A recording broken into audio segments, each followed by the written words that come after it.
Mountain of Mirrors. Deciding that you were sent for a reason, you decide to dig out the trail and continue on with your mission. You look around at the tons of snow and ice. The way ahead will be difficult. If you turn back, you will probably lose the last chance your village has for survival. Already, flakes of the first winter storm are swirling in the cold air. You make your decision quickly. You will not turn back. You have given your word to do your best, and you will succeed, or you will die in the attempt. Tying the mule to a large chunk of broken ice, you set to work. Afterwards, you can't remember how long it took to clear the trail. Your memory is clouded by the pain of your bleeding hands, your frozen fingers, and the snow blindness in your eyes. But at last, the job is done. The trail is clear. You collapse against the shaggy warmth of the mule and fall into an exhausted sleep. You wake, stiff and aching. Rising painfully to your feet, you pull the sleepy, snow-covered mule out onto the narrow trail. It twitches and trembles, but it does follow you nervously along the ice path. The path is narrow and dangerous. The mountain rises steeply on one side, covered in ice and snow. On the other side is the sheer edge of the mountain. At its base, thousands of feet below, are sharp teeth of rock, loosely buried in masses of snow and ice brought down by the avalanche. You edge your way past the snow-covered frost giant's cave. Catching the scent of the dragon, your mule's nostrils flare. Easy, boy. I don't like it either. Don't worry. The dragon can't get at us now. The mule flattens its ears against its head, but continues to plod through the snow past the cave. The wind increases, ice and snow blowing against you with tremendous force, making it difficult to see and to keep your balance. It is almost impossible to continue to push forward. Suddenly the mule rears and begins to scream, jerking hard against your rope. You slip on the icy trail and can no longer control the frightened mule. Screaming wildly, the mule rips the rope from your hands, turns, and rushes away into the storm. Within seconds it is lost from sight in the blowing snow, and you are alone on the mountain. You place your hand on the hilt of the sword of the magus. As though in answer to your touch, the sword begins to hum. You wonder where the danger could come from in this very lonely place. You draw your sword and peer into the driving storm, trying to find your enemy. A figure stumbles toward you out of the whiteness. It is an orc. Its greenish-brown skin is covered with snow, and you wonder why it is wandering around outside. Orcs hate the light. They usually live deep underground. But you don't have to long to wonder. The orc is attacking. There's a sudden lull in the storm, and a bright ray of sun floods the area. Sensing the strength of the sword of the magus and the brilliance of the sun, the orc turns and runs away. It rushes down the trail with you following close behind. As you round a bend in the trail, the orc disappears. The snowy trail stretches before you, but no footprints mark its surface. You wonder if possibly orcs have been ambushing the parties who travel through these lonely mountain passes. You know that an orc would be here only for evil purposes. Great gusts of snow and freezing wind wail past you on the narrow ledge, tearing the questions about the orc from your mind. You must soon find shelter or perish in the night.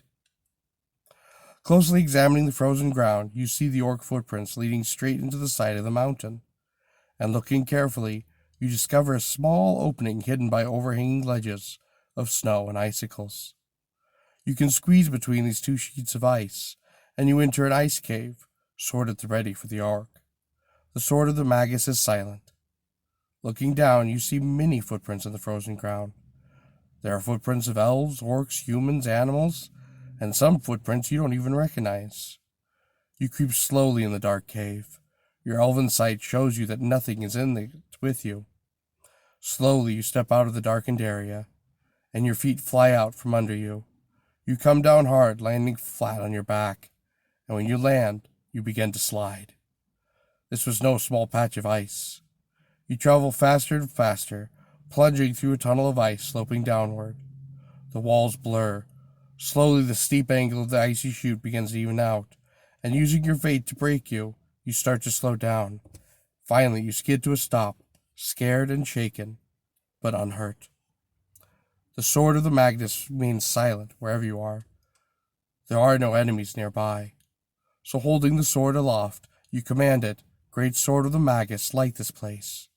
And a clear golden light springs from the sword and fills the area. You're in a small room made of ice. Behind you, the ice chute rises in shivering spirals toward the roof far above. You see nothing in the room but the orc footprints leading to a curious door on the far wall. You approach the door slowly, holding the sword of the Magus before you. You've never seen a door like this before. It is made from ice and sculpted on its great face. Frosty eyebrows jut out deep-set closed eyes. An enormous beak-like nose extends over a bushy, icy mustache that bristles with very tiny icicles, and the mouth is frozen in a frightening snarl. Stepping up to the door, you push at it with all your strength. It does not move. You back up, rush toward the door, and crash into it with your shoulder. You tingle slightly with pain, but the door hasn't budged. If you cannot break the door down by force, maybe you can chop your way through with your axe. You take the axe and bash the door a great blow. The axe slides in as easily as slicing warm butter, but instead of cutting through the door seals around the blade, and with difficulty you pull it free from the ice. This is definitely no ordinary door. It must be enchanted. Still, if the orc got through the door, then so can you. You walk up to the door and raise your hand, and knock on its great domed forehead. The sound echoes in the small room. The door's eyes fly open and glare straight at you. The mouth opens with a breath like the north wind, and it asks, "Who's there?" A talking door. You stare at it in amazement. "Well, you went knock, knock, and I said, 'Who's there?'" says the door. "The least you can do is answer my question. Why are you staring at me? Don't you know it's not polite to stare?" snorts the door. "One meets the worst class of beings down here. Well, I won't waste my time on a dolt who doesn't even know its own name." The eyes blink shut, and the door is silent once more. Your mouth hanging open in amazement, you stare at the door. Your hands hang limply at your side. You are too astonished to speak. The door is the strangest thing that you have encountered. If you want answers, you obviously must talk to it. Stepping forward boldly, you knock again on the frosty forehead. The door opens its eyes and asks again, "Who's there?" This time you have an answer ready. "An elf," you reply. "An elf who?" asks the door. "Elf Landon, from the villages of Aurelia. Please let me pass, Mr. Door." The door seems pleased with your answer and says, "That's better. At least you know who you are this time. I'm afraid I can't let you pass. You see, it's my job to guard against intruders like you. This is an important place, and I have a very important post. I say you can't pass, so please go away." "Door," you say, "I intend to pass, one way or the other." "Just you try it," says the door.